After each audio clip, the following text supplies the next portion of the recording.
हे बच्चा, good morning. कैसे हो आप लोग? आई होप आपकी पढ़ाई अच्छी चल रही होगी। हम लोग इकोनॉमिक्स क्लास 9th का पॉवर्टी एज ए चैलेंज के बारे में डिस्कस कर रहे थे। लास्ट क्लास में काफी बातें डिस्कस की। हम लोग मल्टी डायमेंशनल पॉवर्टी इंडेक्स के बारे में डिस्कस कर रहे थे, जो कि नीति आयोग के द्वारा प्रिपेयर किया जाता है। नीति आयोग इसके चेयरमैन हमारे प्राइम मिनिस्टर होते हैं। ये टेक केयर करता है, एक काइंड ऑफ थिंक टैंक है गवर्नमेंट के लिए, जो पॉलिसीज वगैरह के बारे में सजेशन देने का काम करता है। हम लोगों ने बताया था कि हम लोगों ने डिस्कस किया था मल्टी डायमेंशनल पॉवर्टी के। इसमें 3 मेजर इंडिकेटर्स है, जिसके अगर सारे इंडिकेटर्स को आप कंबाइन कर दो तो लगभग 12 इंडिकेटर्स हो जाते हैं। तो जैसे हेल्थ के अंदर लगभग 3 इंडिकेटर्स है। ऐसे ही स्कूल कह रहा हूं, एजुकेशन और तीसरा था standard of living. See earlier हम लोग जो है पॉवर्टी को मेजर कर रहे थे किस पॉइंट ऑफ व्यू से? इनकम और कंजम्पशन के पॉइंट ऑफ व्यू से। जो हमारा पॉवर्टी लाइन था, उसमें हम लोग क्या कर रहे थे? इनकम एंड कंजम्पशन, हम उनके लाइफ के और अदर एस्पेक्ट के बारे में नहीं सोच रहे थे। अब क्या हो रहा है? अब हम लोग एजुकेशन में 2 इंडिकेटर्स है, रिमेनिंग 7 इंडिकेटर्स जो है आपके लिविंग स्टैंडर्ड। नाउ 7 इंडिकेटर्स जैसे कि कुकिंग फ्यूल हो गया, कि जिस पर्टिकुलर फैमिली की हम लोग बात कर रहे हैं वो खाना वगैरह किस पे बनाते हैं, है ना। सैनिटेशन हो गया, किस तरीके की सफाई वगैरह, ये सारी चीजें हैं। ड्रिंकिंग वाटर की फैसिलिटी क्या है, इलेक्ट्रिसिटी में क्या यूज कर रहे हैं, इलेक्ट्रिसिटी का कंजम्पशन क्या है। इसके अलावा आप कह सकते हो उनके पास एसेट क्या है, एसेट के पॉइंट ऑफ व्यू से, जैसे गाड़ी वगैरह, ये सारी चीजें इंक्लूड हो जाएंगी। बैंक अकाउंट का सिचुएशन क्या है, क्या उनके पास बैंक अकाउंट है कि नहीं, और एक आध कुछ होगा मेरे ख्याल से। बैंक अकाउंट हो गया, इलेक्ट्रिसिटी हो गया, हाउसिंग हो गया, जो कि इंपॉर्टेंट एक फैक्टर है। तो कहीं ना कहीं जो पॉवर्टी मेजर करने का डायमेंशन था उसको बढ़ा दिया, ठीक है। ऐसे ही स्कूलिंग में स्कूल अटेंडेंस का सिचुएशन क्या है, यानी कि बच्चों का जो स्कूल ईयर, यानी कि कितने साल इन्होंने एजुकेशन गेन किया, फिर इनका अटेंडेंस कि प्रॉपर वे से स्कूल गए कि नहीं, ये सारी चीजें। हेल्थ में जो है न्यूट्रिशन लेवल, मींस किस तरीके का फूड वगैरह कंज्यूम कर रहे हैं, न्यूट्रिशन। कोई घर में कोई बच्चा तो नहीं डेथ किया है, उसके बारे में। Child and adolescent mortality. इसके अलावा जो माँ है मैटरनल, उनका हेल्थ क्या है। तो इस तरह से जो है हमने पॉवर्टी मेजर करने का जो डायमेंशन था उसको बढ़ा दिया। जब इसके पॉइंट ऑफ व्यू से मेजर किया गया, आज प्रेजेंट डेटा में लगभग 11% हमारा क्या है, पॉवर्टी लेवल कंट्री का पॉवर्टी जो है। बट क्या वाकई में हर स्टेट जो है 11% पॉवर्टी झेल रहा है? ऐसा नहीं है। जो पॉवर्टी है through out the country evenly distributed, not evenly distributed, मतलब इक्वल डिस्ट्रीब्यूट नहीं है। अगर हम लोग स्टेट्स की बात करें तो कुछ स्टेट्स ऐसे हैं जो इवन नेशनल एवरेज है, जो उसके बहुत ज्यादा ऊपर है, और कुछ स्टेट्स ऐसे हैं जो बहुत ही कम है। जैसे एग्जांपल के लिए, पूरे कंट्री में सबसे ज्यादा अगर कोई पुअर है तो वो है बिहार में बहुत ज्यादा पुअर मिलेंगे आपको, परसेंटेज के पॉइंट ऑफ व्यू से और नंबर ऑफ पीपल के भी पॉइंट ऑफ व्यू। ऐसे ही उड़ीसा में आपको मिल जाएंगे, ऐसे ही यूपी में, मध्य प्रदेश में, इन जगहों पे बहुत सारे पुअर लोग मिलेंगे। यानी कि ये वो जगह है जो कंट्री के भी एबव कंट्री एवरेज, जो कंट्री का पुअर परसेंटेज है उनसे भी ज्यादा जो है इन स्टेट्स के हैं। वहीं कुछ साउथ इंडिया की अगर बात करें, जैसे मान लीजिए केरला की बात कर ले, केरला का 1% पॉवर्टी है। ऐसे कर्नाटका का भी बहुत लो है, तमिलनाडु का बहुत लो है। ये जो है बिलो कंट्री लेवल। वैसे पॉपुलेशन पॉपुलेशन के पॉइंट ऑफ व्यू से पॉवर्टी को मेजर करने का इन लोगों ने एक मेथड भी निकाला था और भी, जिसको बोलते थे हेड काउंट रेशियो। ये बेसिकली परसेंटेज था, percentage of population. Head count ratio हम किसको कहेंगे? Percentage of population living below poverty line. ये भी एक तरह का जो है मेथड था कि हम ये बता सके पर्टिकुलर पॉवर्टी लाइन के हेल्प से कि कितने परसेंटेज लोग जो है बिलो पॉवर्टी लेवल है। तो हम लोगों ने स्टेट के बारे में बात की कि हर एक स्टेट में इक्वल पॉवर्टी देखने को नहीं मिल रहा है। कुछ स्टेट जो है बहुत ही बेहतर काम किए हैं जहां पे पॉवर्टी ना के बराबर है, और कुछ स्टेट्स ऐसे हैं जो पॉवर्टी में बहुत हाई है। अब अगर कुछ स्टेट की बात करें जो पॉवर्टी ना के बराबर, उन्होंने किया क्या? जैसे एग्जांपल के लिए वेस्ट बंगाल के ले लें। वेस्ट बंगाल का इन्होंने पॉवर्टी को कैसे कम किया? इन्होंने पॉवर्टी को कम करने में सबसे मेजर इनका जो था लैंड रिफॉर्म था। Land reform.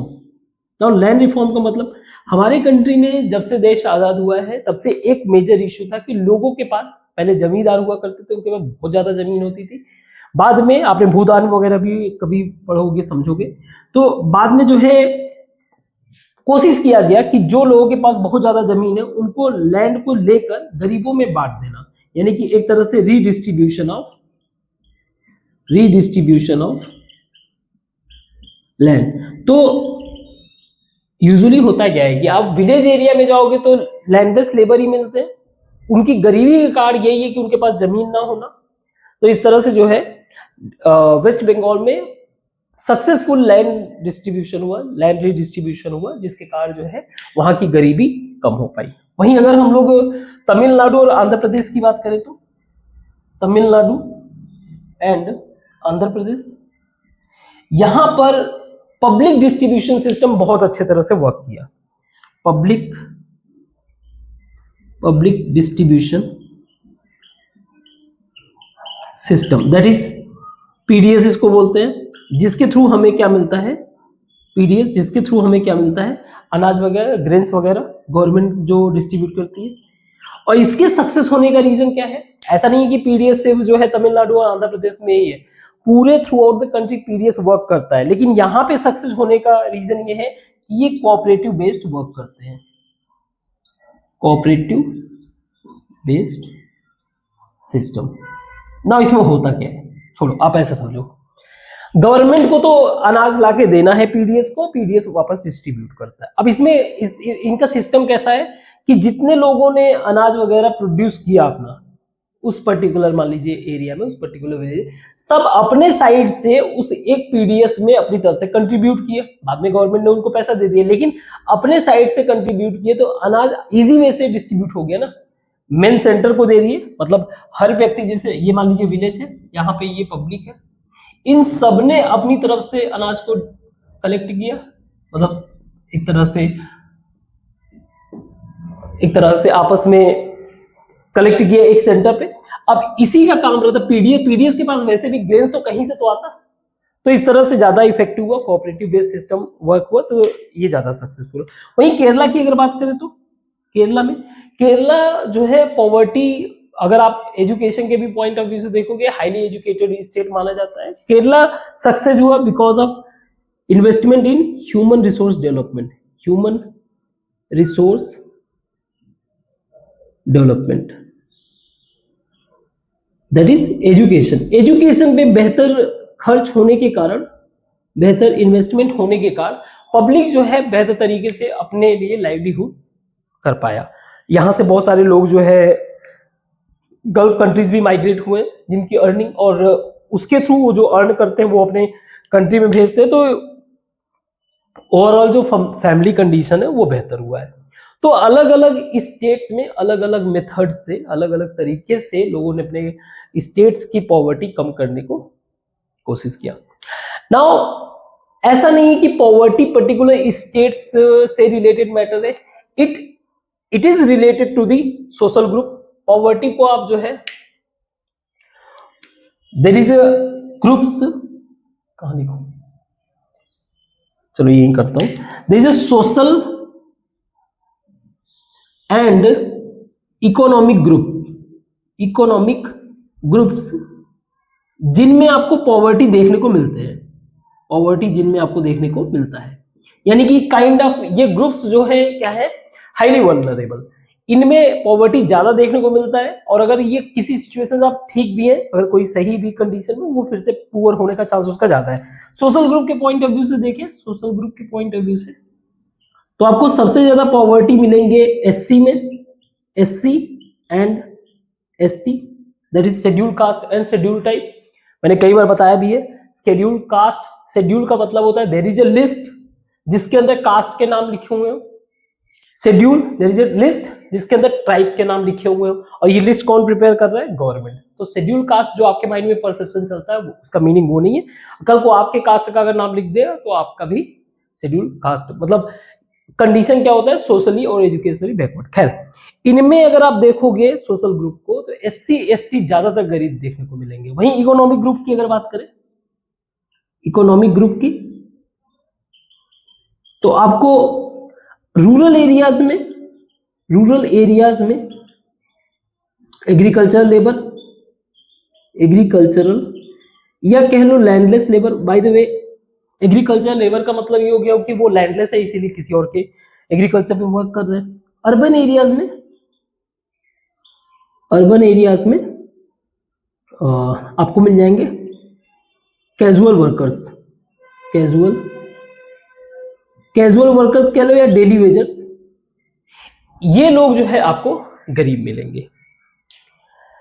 सोसाइटी के अंदर तो ये हुआ, हमें सोसाइटी के अंदर सोशल और इकोनॉमिक ग्रुप मिल रहे हैं। हमें विद इन फैमिली भी ये चीजें देखने को मिलता है। विद इन फैमिली भी ऐसा होता है जिसको हम लोग बेसिक जो जरूरतें होती हैं उससे थोड़ा सा डिप्राइव करके रखते हैं। विद इन फैमिली अगर बात करें, विद इन फैमिली कहां पे बताऊं मैं, जगह नहीं है। तो विद इन फैमिली हम लोगों को इनइक्वालिटी देखने को मिलता है, that is inequality within family, मतलब जो बेसिक नीड्स होती है, नीड्स मतलब they are deprive to get, they are deprive to get education, health care और न्यूट्रिशन। कहने का मतलब क्या है, जैसे अगर मान लो कोई पुअर व्यक्ति है, पुअर फैमिली है, तो उसमें जो वुमेन है उनको सबसे कम फूड मिलेगा, है ना। लास्ट में क्योंकि खा रही है खाना तो उनको कम फूड मिल रहा है। इल्डरली पर्सन है तो उनको हेल्थ केयर हो सकता है, उनको हेल्थ केयर प्रॉपर ना मिल पाए। ऐसे ही कोई गर्ल चाइल्ड है, फीमेल गर्ल चाइल्ड है, उसको हो सकता है प्रॉपर एजुकेशन ना मिले, हो सकता है गरीबी के कारण बेटे को ज्यादा प्रेफरेंस दिया जा रहा हो। सो विद इन फैमिली भी हमें इनइक्वालिटी देखने को मिलता है because of poverty. So major cause है पॉवर्टी को। हम लोग ग्लोबल लेवल पे भी देख सकते हैं, ग्लोबल लेवल पे हमें मेजर करने के लिए हमारे पास बेस्ट इंडिकेटर्स है, वर्ल्ड बैंक द्वारा दिया गया। वर्ल्ड बैंक के हिसाब से अगर कोई भी पर्सन $2.15 पर डे पर पर्सन अगर अर्न कर रहा है तो मीन्स एबव दिस, तो पीपल नॉट पुअर। सी, हर एक कंट्री का, आप वर्ल्ड लेवल पे अगर देखोगे, हर एक कंट्री का अपना डिफरेंट इकोनॉमी है। तो एक करेंसी ऐसा है जिसको हर एक कंट्री के करेंसी से आप मैच कर सकते हो, that is the dollar.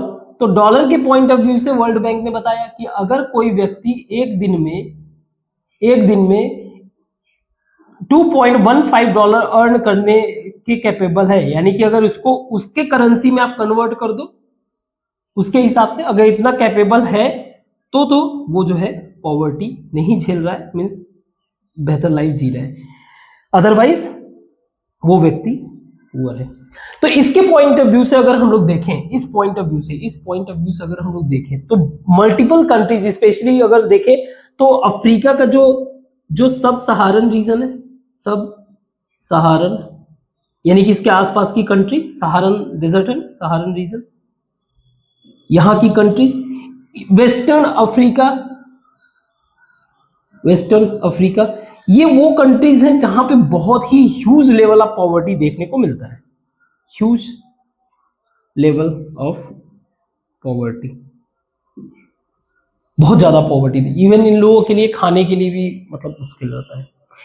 East Asia यानी कि ये वाला ईस्ट एशिया मतलब वही मलेशिया, इंडोनेशिया, ये सारे। साउथ एशिया, इसके अलावा आप कह सकते हो South America, most of the countries in this region, ये इन रीजन्स में जो कंट्रीज है ज्यादातर डेवलपिंग ही है, तो इनके यहां पॉवर्टी जो है, पॉवर्टी कीप ऑन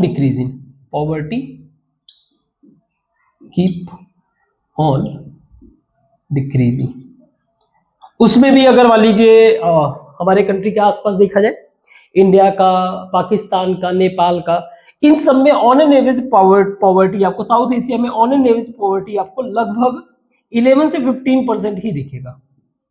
और बेस्ट अगर रिजल्ट देखा जाए तो वो है चाइना की अगर बात करें तो इन्होंने अपना इकोनॉमिक एजुकेशनल इन्वेस्टमेंट बहुत अच्छा किया, इकोनॉमिक और सोशल क्या बोलेंगे, चाइना यहां लिखते हैं, चाइना का इकोनॉमिक और इंफ्रास्ट्रक्चर डेवलपमेंट के कारण आज के टाइम में ऐसा माना जाता है, आज के टाइम में लेस देन 1% यहाँ पे पॉवर्टी है, बहुत ही कम पॉवर्टी है। पॉवर्टी अगर मान लीजिए मुझे इस पॉइंट ऑफ व्यू से देखना है तो मैं डॉलर के हिसाब से बता रहा हूं, तो यहाँ पे लोग इतने सफिशिएंट है कि वो एटलीस्ट $2.15 से तो ज्यादा अर्न कर सकते हैं, ठीक है। तो चाइना में लगभग 0.1% कहा जाता है, तो मैं ऐसा मान रहा हूं कि 1% से भी लेस पॉवर्टी का सिनेरियो हो चुका है। तो ओवरऑल जो वर्ल्ड का भी सिनेरियो है उसमें भी, डेवलप्ड कंट्री की तो बात ही छोड़ दे, डेवलप्ड कंट्री में तो पॉवर्टी वगैरह ना के बराबर होगा, बट डेवलपिंग और ऐसे कंट्रीज जैसे अफ्रीका कंट्रीज में they are facing lots of poverty बहुत ज्यादा झेल रहे हैं, और उसका मेजर रीजन होता है इकोनॉमिक, एजुकेशनल और इंफ्रास्ट्रक्चरल डेवलपमेंट, इन सबके कारण। हमारे पास चाइना बेहतर रिजल्ट है, चाइना में इस तरह से ग्रो हुआ है कि वहां पे काफी पॉवर्टी जो है कम हो पाया है, ठीक है। अब बात आते हैं डेवलपमेंट की। तो डेवलपमेंट के लिए वर्ल्ड लेवल पे, ग्लोबल लेवल पे अडॉप्ट किया गया है सस्टेनेबल डेवलपमेंट, क्योंकि डेवलपमेंट जो है इसके डायमेंशन को भी, जैसे हम लोगों ने मल्टी डायमेंशनल पॉवर्टी के बारे में बात किया, ऐसे ही डेवलपमेंट के कंटेक्स्ट को भी और ज्यादा एक्सपेंड किया गया। तो हम लोग एसडीजी देखते हैं, सस्टेनेबल डेवलपमेंट गोल के बारे में डिस्कस करते हैं, इसको भी करते हैं। तो सस्टेनेबल डेवलपमेंट गोल न्यूज में रहता था, आज के टाइम में थोड़ा इसका रिलीवेंस कम है, वैसे तो रिलीवेंस है लेकिन डिस्कशन में बहुत ज्यादा है नहीं, नेबर अदरवाइज वॉर क्यों होता। डेवलपमेंट इंटरनेशनल लेवल पे 17 गोल डिसाइड किए गए हैं और इसको अचीव करना था 2030 तक इसको अचीव करना था ना। आप गोल को समझिए, आप देखिए सारा डेवलपमेंट डिपेंड करता है रिसोर्स पे, और रिसोर्स है कितने तरीके से, एक हो गए ह्यूमन रिसोर्स, दूसरे हो गए नॉन ह्यूमन रिसोर्स।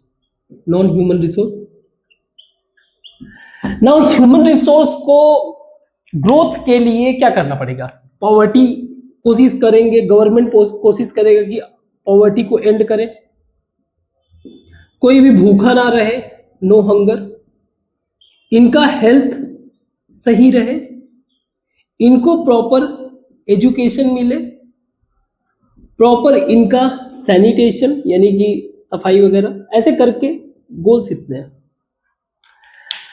सस्टेनेबल इसका नाम क्यों है इसको भी आप समझिए। नॉन ह्यूमन रिसोर्स ये लिमिटेड है,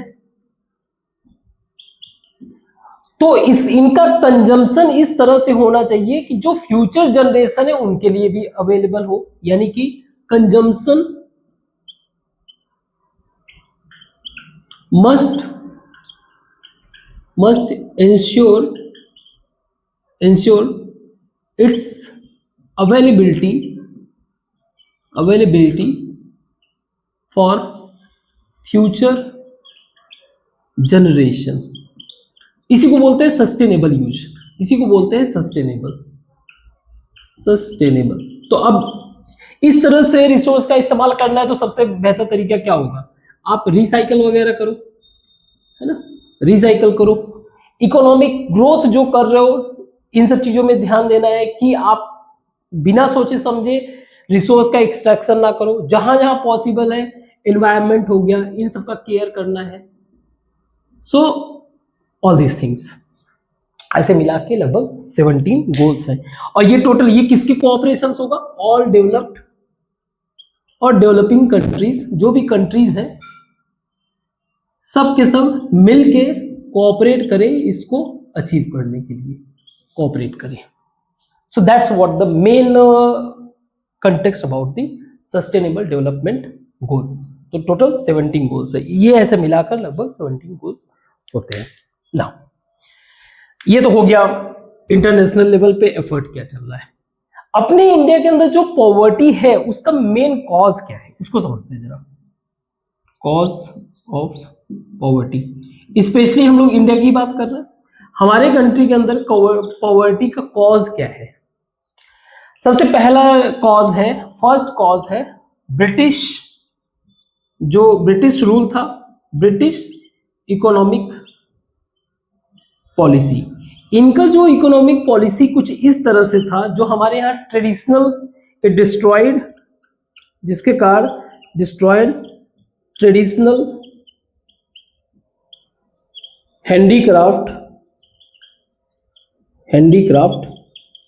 इंडस्ट्री। तो जो फैमिली इस पे डिपेंड कर रहा था वो ऑटोमेटिकली गरीब हो गए। सबसे पहला चीज, जो ट्रेडिशनली डिपेंडेंट थे अपने हैंडीक्राफ्ट पे, जो भी कपड़े वपड़े, अब इनका तो डिस्ट्रॉय हो गया बिजनेस ही, तो ये तो गरीब हो गए। पहला मेजर कार्ड ये था। दूसरा मेजर कार्ड था कंट्री के अंदर जो है लोगों के पास जमीन ना होना, मींस इनइक्वल। मान लीजिए देश आजाद हुआ, उसके बाद जो प्रॉब्लम झेल रहा है, इनइक्वल डिस्ट्रीब्यूशन ऑफ लैंड, जिसके कारण बहुत सारे people, there was many landless family कह लो या कह लो लेबर कह लो, कोई इशू नहीं है। तो कुछ लोगों का जो पॉवर्टी का रीजन है उनके पास जमीन का ना होना, ठीक है। कुछ लोगों के पास जमीन है भी तो उनके साथ प्रॉब्लम है इनडेप्टनेस, मतलब एक तरह से उधारी। अब मान लो इनके पास जमीन है तो ये पैसे ले रहे हैं किन किन चीजों के लिए, मनी फॉर सीड परचेज के लिए, है ना, सीड परचेज करना है, फर्टिलाइजर खरीदना है। एंड इनके पास प्रॉपर एक्सेस ना होने के कारण, जो बैंकिंग वगैरह सिस्टम है, प्रॉपर एक्सेस ना होने का, ये यूजुअली किससे ले रहे हैं, मनी लेंडर से, from money lenders at high interest rate, high interest. ये भी इनको क्या कर रहा है, गरीब बना रहा है। नेक्स्ट, हमारे कंट्री में ग्रीन रिवॉल्यूशन हुआ, agricultural development not evenly distributed. Again इसका मतलब भी वही है। आप अगर ग्रीन रिवॉल्यूशन देखोगे तो only revolution only in limited states, कुछ ही स्टेट्स के अंदर हुआ ग्रीन रिवोल्यूशन, सारे स्टेट्स के अंदर नहीं हुआ। तो जो बाकी का स्टेट बच गया वहां पे आपको गरीब देखने को मिलता है, और जिन स्टेट्स में जो है ग्रीन रिवोल्यूशन सक्सेस हुआ वहां के लोग अमीर मिलेंगे, जैसे कि पंजाब, सिंध, गुजरात नहीं, पंजाब, हरियाणा, वेस्टर्न यूपी, यहाँ पे आपको अमीर लोग मिल जाएगा, अमीर फार्मर, है ना। तो ये भी एक कारण है। तीसरा, 4 हो गए। पांचवा, पॉपुलेशन ग्रोथ हमारा वो तो है ही बाय डिफॉल्ट, आप इसको दूसरे नंबर पे भी रख सकते हो, लेकिन एक सीक्वेंस में चल रहे हैं। पॉपुलेशन ग्रोथ, इसके कारण जो है पॉपुलेशन ग्रोथ होने के कारण जो रिसोर्स है, this increase pressure on resource, और भी कई सारी बातें लिख सकते हो, जिसके कारण जो है लैंड, जो जमीन हुआ करता था उन पे प्रेशर बढ़ गया। लैंड का मतलब जैसे नेक्स्ट सक्सेशन में लैंड का ही बंटवारा, तो लोगों के पास कम जमीन मिलने लगा, है ना, लोगों के पास जो जमीन थी वो कम हो गई, और फैमिली बढ़ता चला गया, फैमिली बढ़ता चला गया। तो इसके कारण भी मतलब बिग फैमिली साइज भी होने लगा, ये भी फर्दर। इसके अलावा आप सोशल कस्टम्स वगैरह भी होते हैं, सोशल एंड कल्चरल कॉज। जैसे एग्जाम्पल के लिए एक फैमिली को अपने बच्चे की, अपने बेबी की शादी करनी है, अपने बच्चे की शादी करनी है, जैसे मैरिज वगैरह, मैरिज फेस्टिवल, इसके लिए ये क्या कर रहे हैं, इसके लिए they are taking money, I mean क्या कर रहे हैं, उधार पैसे ले रहे हैं, money from money lender, again यही वाला एट हाई इंटरेस्ट रेट। ये भी एक मेजर कॉज है लोगों की गरीबी का। प्रॉब्लम ये होता है कि फ्रीक्वेंटली फेस्टिवल और इन सब चीजों का कपड़े खरीदने हैं, ये सारी चीजें, और उनके पास पैसे ना होना ये भी प्रॉब्लम करता है। Next, industrial growth. Industrial growth हुआ, इंडस्ट्रियल ग्रोथ तो हुआ, बट सबको not able to give job employment to all, ऐसे क्या, एम्प्लॉयमेंट टू ऑल। तो स्पेशली वो लोग जो सिटी गए इंडस्ट्री वगैरह में काम करने के लिए, उनको जॉब नहीं मिल रहा था, तो दे बिकम रिक्शा चलाने वाले, रिक्शा पुलर। इसके अलावा कह सकते हो आप स्ट्रीट वेंडर्स, टी सेलर, ऐसे करके छोटे मोटे काम करने लगे। So these are the major cause of poverty को सॉल्व करने का कोशिश किया गया, लेकिन अगर मेजर कॉज में जाओ, जहां पे जैसे इस वाले में ही देख लो, इंडस्ट्री ग्रो हो रहा है, लोग गए, अब सबको जॉब नहीं मिला तो वो कुछ और छोटे मोटे काम करने लगे, वहां का एक अलग पॉवर्टी कॉज बन गया। ब्रिटिश का तो इकोनॉमिक ये तो छोड़ ही दो, इनका तो बात ही अलग है, महान है।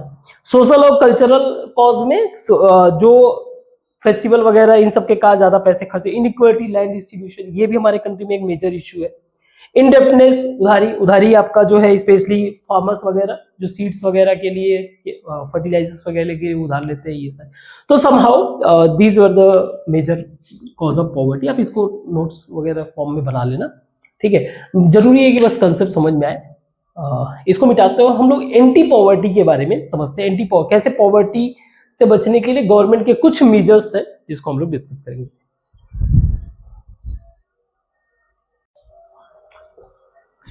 Anti poverty measure, anti poverty measures. Now ये बेसिकली आपके बुक में हो सकता है थोड़ा सा ओल्ड फॉर्म में दिया हो, बट हम लोग नए नए पॉलिसीज को भी डिस्कस कर लेंगे ताकि ज्यादा अच्छे से आप समझ सको। ना एंटी पॉवर्टी मेजर जो है दो तरह से, एक तो हेल्प हुआ पॉवर्टी को रिड्यूस कर, एक तो हमारा खुद का इकोनॉमिक ग्रोथ। आप एक चीज से अंदाजा लगा लेना, जब वो फर्स्ट बजट आया था जिस टाइम पे, बजट मतलब 1950s के टाइम में, जो हमारे देश आजाद होने के बाद फर्स्ट बजट लगभग 200 करोड़ रुपए का था। तो आप अंदाजा लगा लो, फर्स्ट बजट 200 करोड़, आज मोर देन, अब सोचना, आज मोर देन 50 लाख करोड़, लगभग 54-55 लाख करोड़ का है। कहने का मतलब आप अब इसका डिफरेंस समझ लो। दैट्स कैसे पॉसिबल हुआ इतना? Because of economic growth.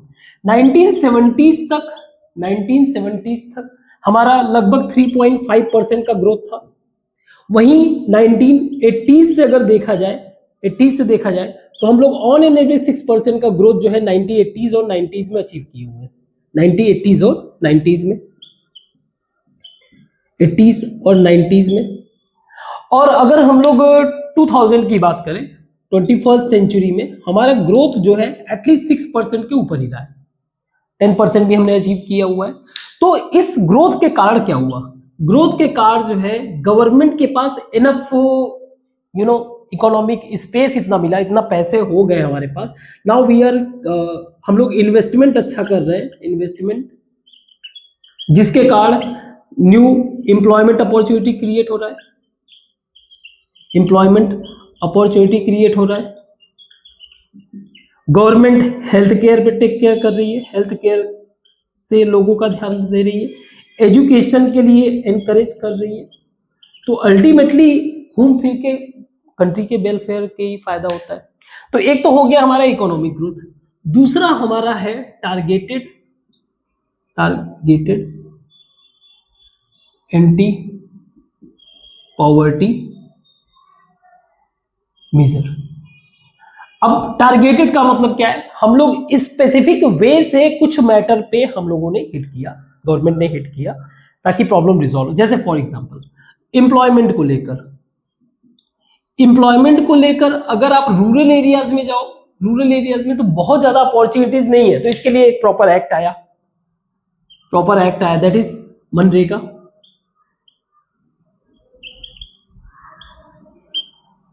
MG NREGA, Mahatma Gandhi national rural employment guarantee act 2005 में आया, जो 100 डेज का एम्प्लॉयमेंट इंश्योर करता है, एम्प्लॉयमेंट की गारंटी है। और जो अभी प्रेजेंट टाइम में इसको बढ़ाकर 125 डेज कर दिया गया है, 125 डेज कर दिया गया है नए बिल में। जॉब मिल रहा है। दूसरा, आप अगर हेल्थ के पॉइंट ऑफ व्यू से देखो, तो जैसे एक प्रोग्राम चलता है प्रधानमंत्री मातृत्व वंदन योजना, ये है। हेल्थ में आप न्यूट्रिशन भी ऐड कर देते हैं, हेल्थ एंड न्यूट्रिशन। ये प्रधानमंत्री मातृत्व वंदना योजना किसके लिए है? प्रेग्नेंट लेडीज के लिए, प्रेग्नेंट वुमेन के लिए। उनको फ्री चेकअप इन सब चीजों की फैसिलिटी दी जाती है। क्लियर? वुमेन के लिए ही, जिन्हें क्लीन फ्यूल मिलता है, क्लीन कुकिंग फ्यूल, आपने उसका नाम भी सुना होगा, दैट इज PM उज्ज्वला योजना, उज्ज्वला योजना। इसके थ्रू जो है कुकिंग फ्यूल, यानी कि अगर वो चूल्हे में खाना नहीं बनाएंगी तो उनका हेल्थ जो है प्रोटेक्टेड रहेगा, कुकिंग फ्यूल। इसके अलावा आयुष्मान भारत